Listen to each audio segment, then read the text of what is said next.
Could you share like a pivotal moment from your athletic career that shaped your understanding of the relationship between physical and mental health? Wow. Yeah, I can. Now I'll tell you this, 5, 10, 15 years ago, I definitely would not tell this story. Today, it feels different. So, it's okay. But when I was in college, my freshman year, I was injured. And so I had a redshirt year. And that fifth year, actually in my fourth year of eligibility, first I had an opportunity to go to the Olympics for my dad's country. And I let outside influences make me doubt myself. Well, some of it was outside. Some of it was one of my coaches that I was very close with, and I really trusted in whatever they said. And they were like, oh, maybe if you work on your times a little bit and get it down. Now, I'd say, you already had the invitation. They didn't need you to work on anything. So that doesn't make any sense. But then because of being surrounded by highly successful athletes, friends that were already Olympians, whether my teammates or at other schools, friends that were literally the number one in the world in their event, it just changed that perspective for me. But it wasn't even that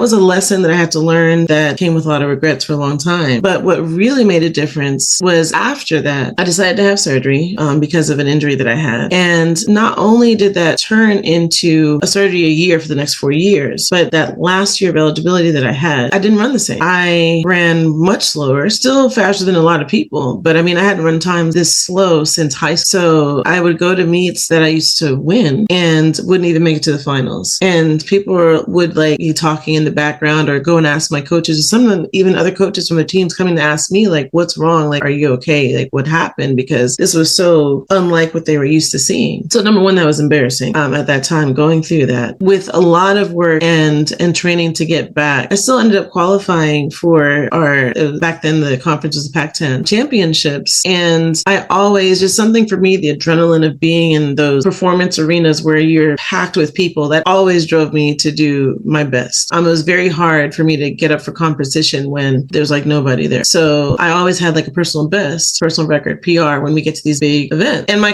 head coach, he knew that. And the coaches that had worked with me for years knew that. Now, without getting into details, I didn't know the politics of everything that was going on behind the scenes. But when it came time for them to announce who was going to the Pac-10s that year, even though I'd qualified, they left me off. And this is my fifth year. I had gotten surgery planning to come back because I wanted to be there for my team. I had more that I wanted to do. And it wasn't even in my mind that would be something that they would do, especially because the coach that made that decision had also been the same coach that I thought was a good friend. So it was interesting because when I was performing well, that person was always available. When this happened, and especially when that decision was made, all of a sudden unreachable. And I had teammates that they were also upset by the news and shocked. Nobody understood what was happening. In one practice, they actually got in trouble for asking and were yelled at and told, don't ask anymore. People were trying to give up their spot because it just didn't make sense. And I remember going and trying to support my teammates. I should have been there, but I wasn't. And I went the first day of the meet and I couldn't go after that. I just felt broken, depressed,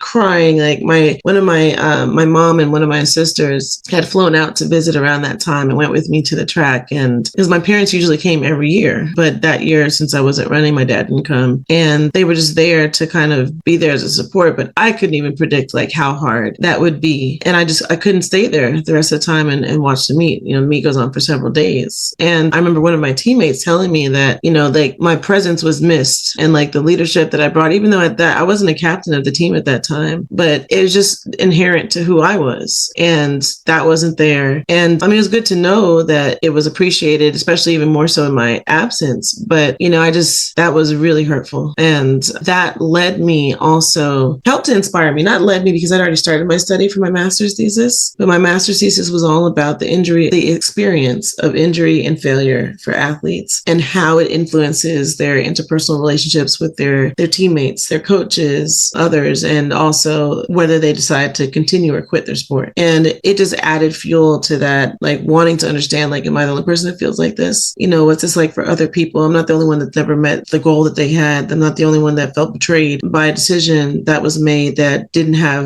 their best interests in mind. I'm not the only one who got injured and had that completely change the trajectory of their performance. So yeah, I would say that moment had a huge influence on that. Well, thank you so much, Dr. Wilsa, for sharing that. I know that is definitely not something easy to go back on and to share, such a personal piece of your story, such a very, very important element to, where you are right now and the mission you're on and the cause. It's really the cause behind what you're doing. As an expert in your field, it's not just about, picking a space that you want to be an expert in, but it's picking a space that you feel strongly about, and not just that you feel strongly about, that you fit so perfectly in. You certainly resonate so neatly with your audience, because so many times, your clients, your patients, they come to you, they're coming to you as an expert to guide them, to direct them, but not so many times do you meet an expert, or you're able to sit across the table from an expert who truly understands not just the physical element of your journey and your experience, but what you've been through mentally, that can really connect and relate to that on such a personal level. So like, you've been through this whole phase of like starting to being there and then not being there anymore, right? And so that's